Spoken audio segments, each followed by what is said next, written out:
So I started, I think... What's your name? So my name is Frederik Heyman, yeah. I started 10 years ago, I think, or 12 years ago at the Royal Academy of Fine Arts in Antwerp. Studied graphic design, my first master degree. And after 4 years, I didn't feel the proper way to express myself in graphic design, and I wanted to find another media to express myself, and I went to study photography to kind of complete it. And in these last 2 years of photography, I kind of slowly went into the direction of fashion photography because of the students of the Fashion Academy in Antwerp. And out of this, it wasn't really the first intention to go into fashion, but out of this it kind of came rolling, and I found a nice way to express myself. It's like an extra, it's not only a personal work, but you have like extra elements as the fashion part, models, makeup and hair and sets, and it was a whole new world. It kind of challenges me at the same time. And out of this, there were no models in the films. And in this one, no. So that's a new change. Like for Momi, this was the collaboration. Like Momi was asked by Bulon to create 3 movies based on their archive, and then Katebo asked me if I could do this. But the challenge was that we couldn't use real models to the conservation of the clothes, and it was quite difficult because we would have hair and makeup, and we were like really historical pieces, so it was quite hard. So I asked my friend Wout, we worked before once, because I saw some personal work of him where he made scans of clothes and things, and kind of had them animated and moving. And for me, it made like the perfect match to this kind of obstacle for the moment, to kind of have the clothes moving in a video. And so we talked about things.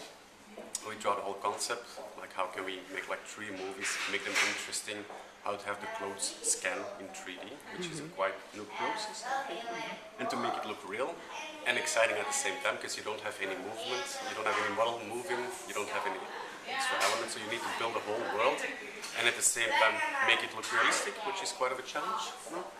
So then we came up with, So tell me about how you came up with the 3D scanning and how you made those.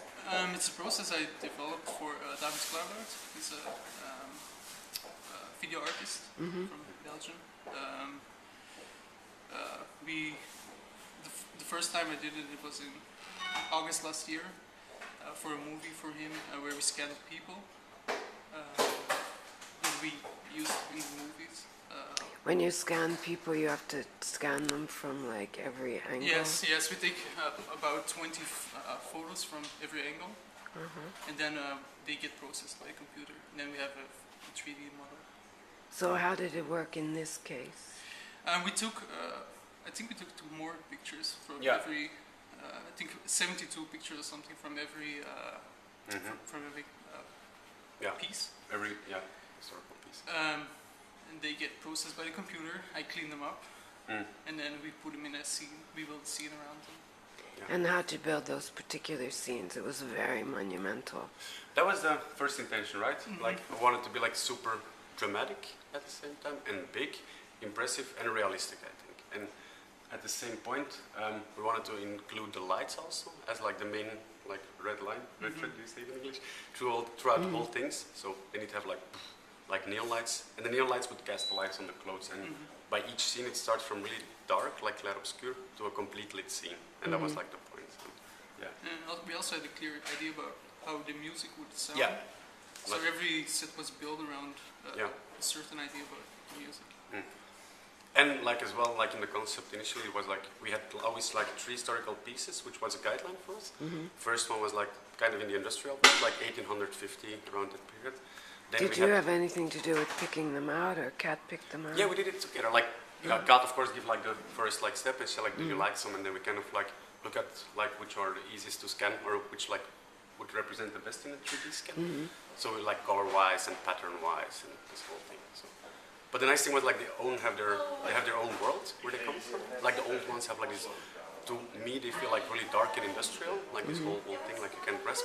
And this thing we try to reflect in the sets as well, like this dark industrial big scenes, like with a lot of metal and epic stuff. Yeah. And then, for example, we had the Dior dresses, like from around like 1920s, 30s, I think. Was like super classy, dreamy, like lots of lights and sparkling stuff. And this we reflect in the sets as well, like these glass balls and huge things. And then it evolves into like more postmodern feeling, I think, and the music as well. So like more poppy colors, wooden textures, and the music evolves at the same time, like from a dark industrial sound, more bells and strings, and then to this more electronical mix, like suddenly. So it was this whole concept, and which kind of led to this whole movie. So you're going to continue collaborating together in the future? I think so. It worked out quite well. Yeah, I think it's. I mean, it's a nice way, no, to like to kind of show some ideas you want to show for us. Sure. Set-wise, light-wise, and I mean, it's quite some work though.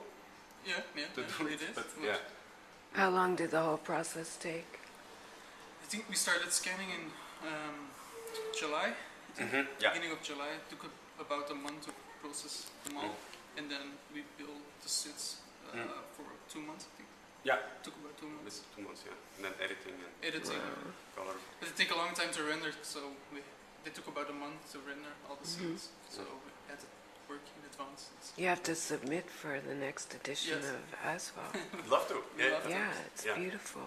I was really impressed. Maybe we'll make a new one by then. You have till June 30th anyway. Okay, that's great. So. And tell me about the film that was in the Modern, Weekly with Lily McManamy. That was a shoot I did with Lotta Volkova, Adam, the stylist. Yes, I know we were her. commissioned for a Modern Albert's ex-wife. Sorry? Albert Alban's ex-wife. We work together quite often, and it works well.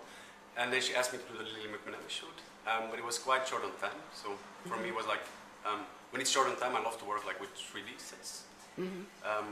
And then I worked with the 3D designer Tim Lebac, and he does video at the same time. So we went to Paris to shoot it on a white background, and then I had this idea of like glass shapes and like these old 60s vases with the colors inside and the twirls, because I wanted to have the painted feeling, but painting with glass and the colors. So it's not just only paint, but more 3D feeling. And this is what I included in the pictures. Like this whole Tim made this 3D for me, and then at the same time Tim did in the video whole like 3D moving stuff and with Lily McManamy. She was amazing to work with. The way she moves and the whole attitude and the lips and how she. Those lips. Yeah, the lips are crazy. I've never seen anybody. They were burned on my eyes, I think, for 3 weeks after editing. So she was. I mean, her lips are even more impressive than Mick Jagger's. They're like, wow, pillow lips. That's the thing. So And how was it that Modern Weekly came to you? Because they commissioned the film, right? Yeah, they commissioned the film. Yeah, it was through Lotta Volkova, because they're in contact.